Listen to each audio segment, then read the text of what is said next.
Ryan, I love you. You're a nation, man. Thanks, Travis.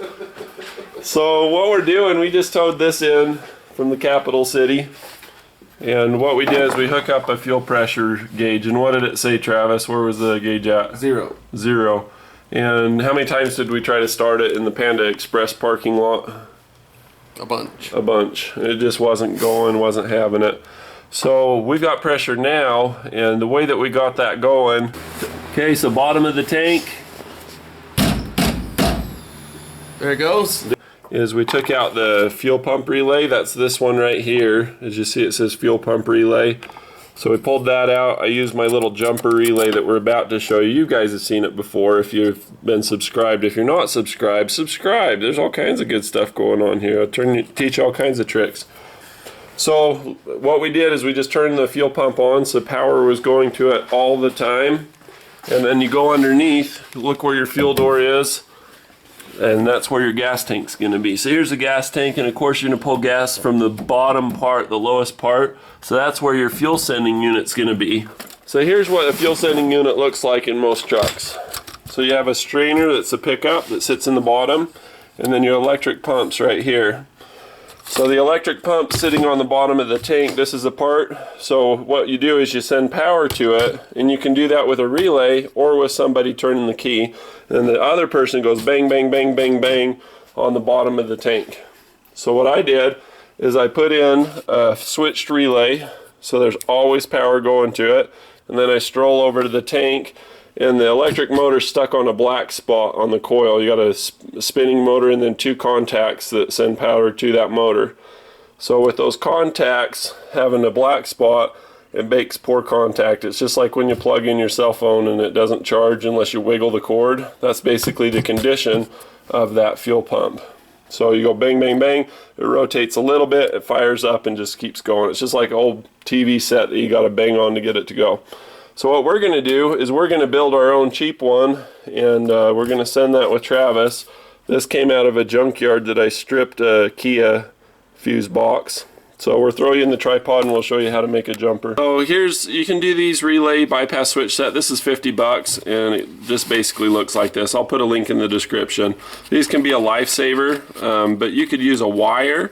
But the trouble with using a wire is you go positive to ground or get it in the wrong spot, it's going to mess you up.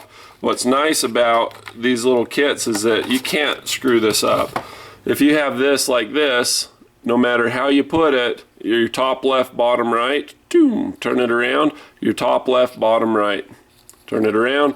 I could go on and on, but basically you can't mess it up. You just need to have these 2 in there in the fuel pump spot, and that's what these are made for, is a replay bypass switch to energize a fuel pump. Is we have this as a reference, and we're going to basically cut off a couple of tabs on this, and then we're going to pop the cover. You can see the little access tabs here and here, and then we're just basically going to solder a wire from here to here or twist things together, and we're going to basically make one that's in the on position all the time so Travis can rescue himself.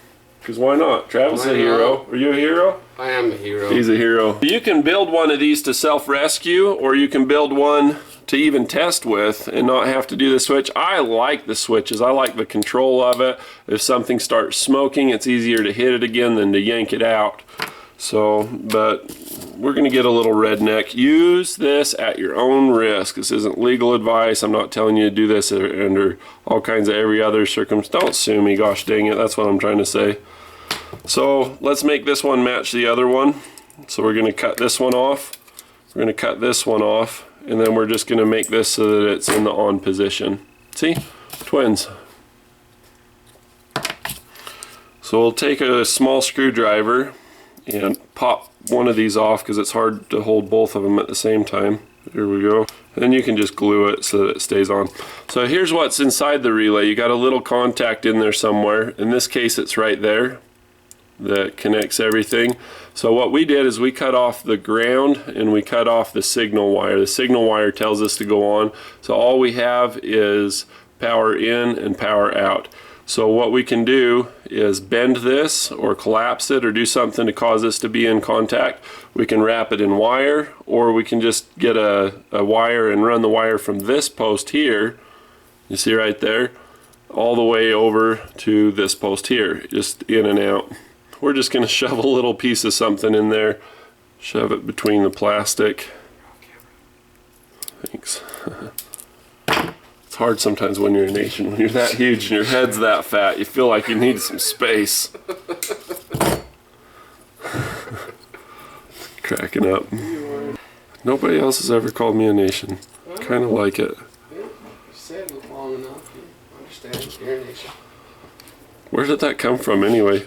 I had a boss when I first started doing this that would tell us all the time, "You're a nation." Takes a little bit if you think about it. Okay, so that's in there. And then you put the box cover over the top of it. It's not going to go anywhere. Alright. Let's try it out, shall we? Alright, that's enough. That'll work. Alright, so let's take it to the car and see how we did. So what we're going to do is we've got the relay pulled out. Travis is going to start the truck up and run it out of gas, because the fuel pump won't come on now. We're going to watch that needle drop. We're going to turn the truck off, and then we're going to throw this in there and watch it come back on. Go ahead and start it.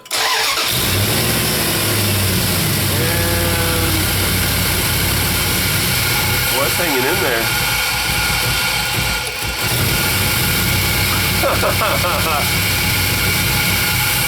Yeah, no, it don't quit. It's a fighter. It is. Oh, we're out of gas. So we're at 0 psi, 0 pounds per square inch. So now watch what happens when we throw in our relay. So put the relay in. 3, 2, 1. You hear the fuel pump come on. And now it's off. You can hear it on the soundtrack if I'm quiet. Isn't that fun? So we got our jumper relay, and we're just going to throw this in there in this blank spot.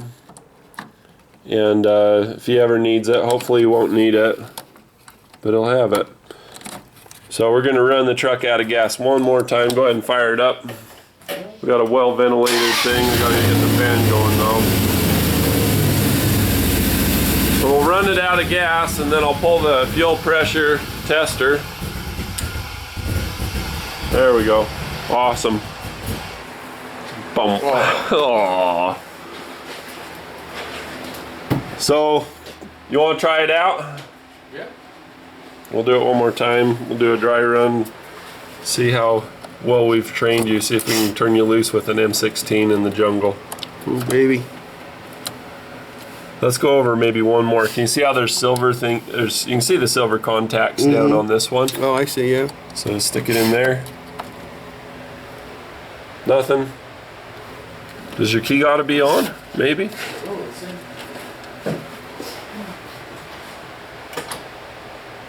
It just depends on how things are wired up, but just turn the key on so that the It is on. Did our relay fall apart already? Good thing we tested it, huh? Measure, mark, check, cut kind of stuff. Ain't that something? Yeah, go ahead and start it. On 0 psi, that isn't going to run very long. Huh, I think our relay fell apart, dude. Okay, let me put your other relay back in and see if that brings it up to snuff. Go ahead and turn the key on. Oh, you know what we got? What? We got a black spot. It's on that little thing. It so is? yeah, Oh, yeah. so Well, let's do it good. for the movie. All right. Well, let's do it for the movie then. Let's do it for the folks at home. Okay. You go ahead and put your relay in and bang the tank. We're at 0 psi. We're gonna go live, no editing.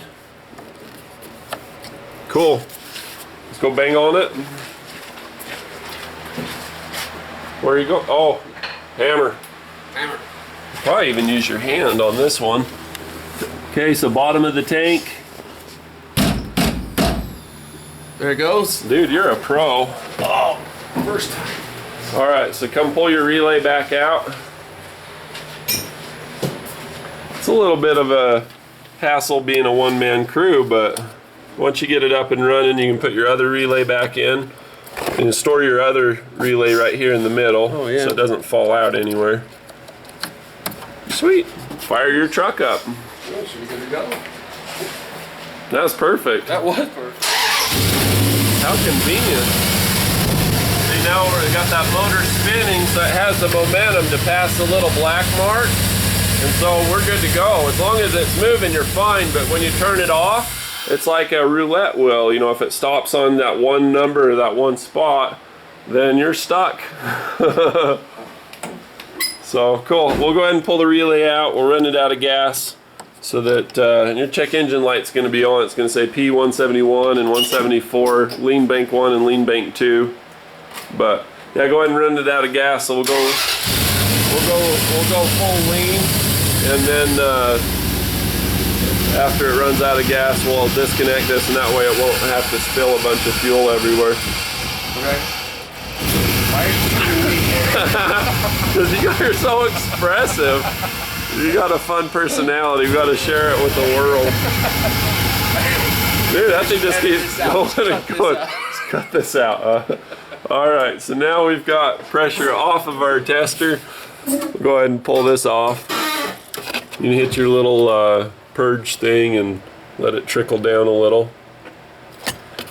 This makes it so it doesn't have to trickle as long. Boy, that gas will get the cap back on. So it's just a little Schrader valve, just like on a bicycle tire is where we're plugging into. If you don't have a fuel pressure tester, what you could do is push it down with your screwdriver or something and see if you have fuel pressure. That'd be nice. Go ahead and put your relay back in.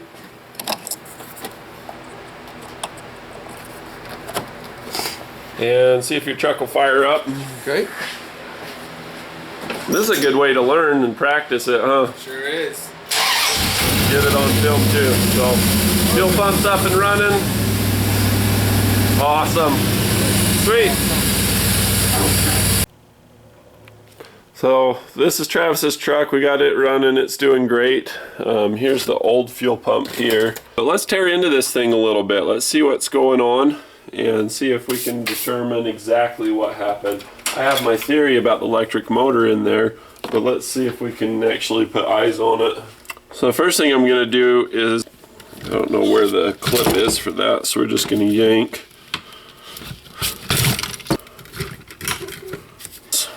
Pop the bottom end off.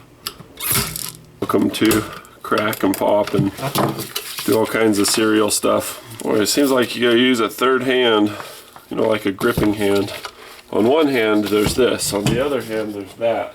But on the gripping hand, the hand that you hold things with,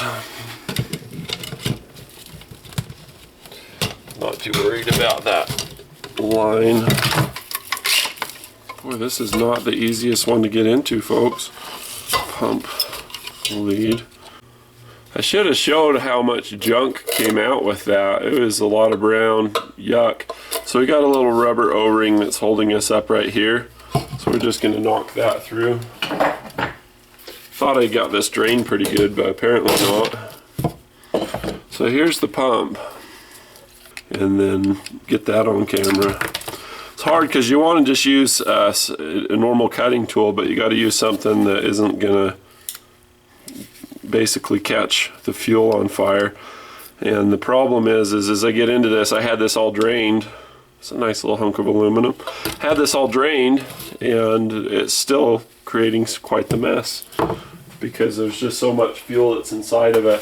So I need to figure out a way to make it dry so it doesn't catch on fire, basically. Let's get a razor blade and cut this off. I don't need that line anymore. We don't need this plug anymore. So this is the pump. It's just a little electric motor. I could just undo these. Things like a rattlesnake, it just won't die. The rest of that top piece and spring are starting to separate and move and do weird things. Camera.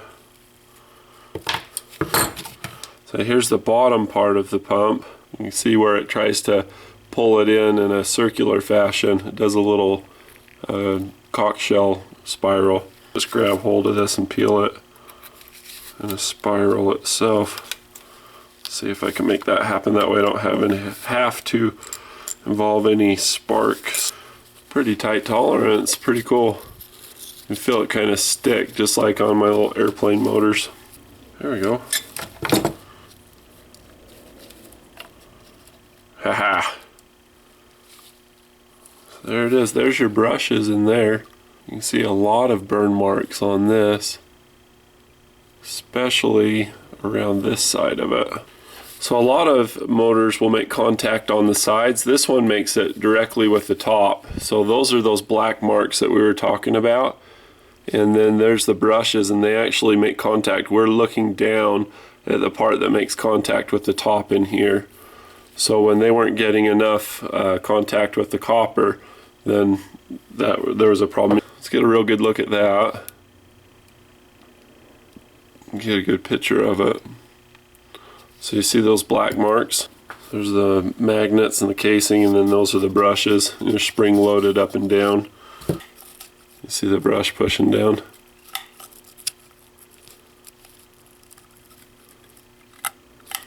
So those are the brushes. The brushes are actually really good.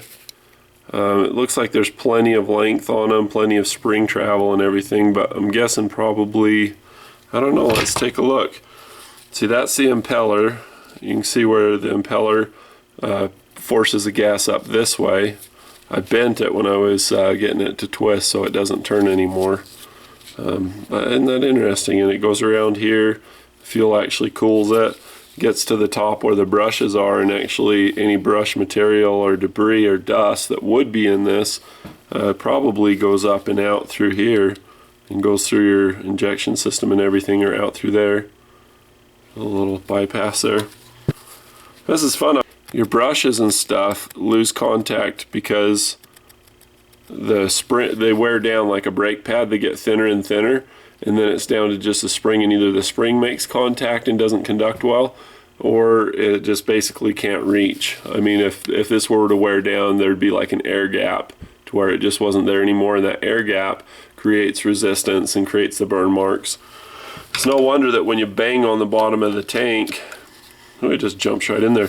When you're banging on the bottom of the tank, you're actually causing this to go up and down inside of there. Say that there is an air gap. When you bump it up, it would cause that air gap to close and kick on. So this is a good little experiment, good little video, I suppose. Show you what's in there.